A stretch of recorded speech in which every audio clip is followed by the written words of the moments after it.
السلام علیکم۔ کبھی خود کو چھان کر دیکھ، خاک کے سوا تجھ میں رکھا ہی کیا ہے۔ سجدوں میں گرنے سے پہلے ان لوگوں کو گلے لگائیں جو آپ کی وجہ سے اذیت میں مبتلا ہیں، کیونکہ دل آزاریاں کبھی معاف نہیں کی جاتی۔ درگزر کرنا سیکھیے۔ لوگ اپنے مطلب کی بات سمجھنے تک بڑے سمجھدار ہوتے ہیں، اور جس کے ساتھ آپ احسان کرتے ہیں نا، اس کی شر سے بچیں، کیونکہ کم ظرفوں کا اور بے ضمیر لوگوں کا پہلا شکار ان کے محسن ہوتے ہیں، اور ہر شخص اپنی ہی سنائی ہوئی، اپنی ہی گڑی ہوئی کہانی میں مخلص ہوتا ہے، اور ہر وہ آدمی جو ضرورتوں کے وقت محبتوں کو ترک کر دیتا ہے کبھی وفاداری نہیں پاتا۔ اللہ اکبر۔ آج پھر میں نے آنکھوں کے حوالے سے ہی چند اشعار تحریر کیے ہیں، آپ کے ساتھ بھی شیئر کریں گے۔ وہ ایک بڑا خوبصورت سا شعر ہے۔ نیند اس کی، خواب اس کے، راتیں اس کی، زلف تیری جس کے شانوں پہ پریشان ہو گئی۔ تو عرض کیا ہے،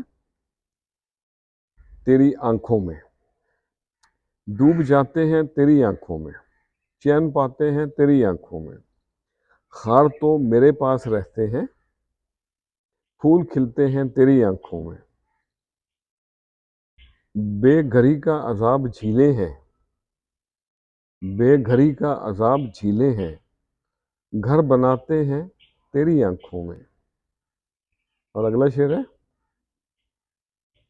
اپنے دکھ درد ہیں یہ جتنے بھی، اپنے دکھ درد ہیں یہ جتنے بھی بھول جاتے ہیں تیری آنکھوں میں۔ یہ جو سب تارے ہیں آسمان کے، یہ جو سب تارے ہیں آسمان کے، ان کو لاتے ہیں تیری آنکھوں میں۔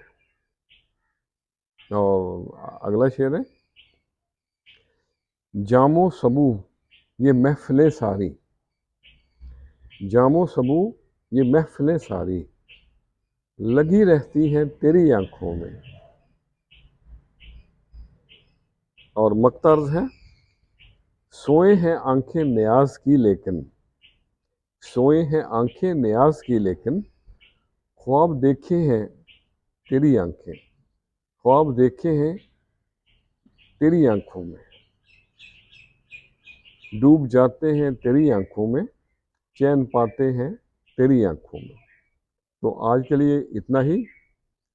اگر آرام اور چین کی زندگی چاہتے ہیں تو ہر چیز میں مختصر ہونا سیکھ جائیں گے، گفتگو میں مختصر ہو جائیں، احساسات میں مختصر ہو جائیں، اور کبھی کبھی لوگوں کے چناؤ میں بھی مختصر ہونا پڑتا ہے۔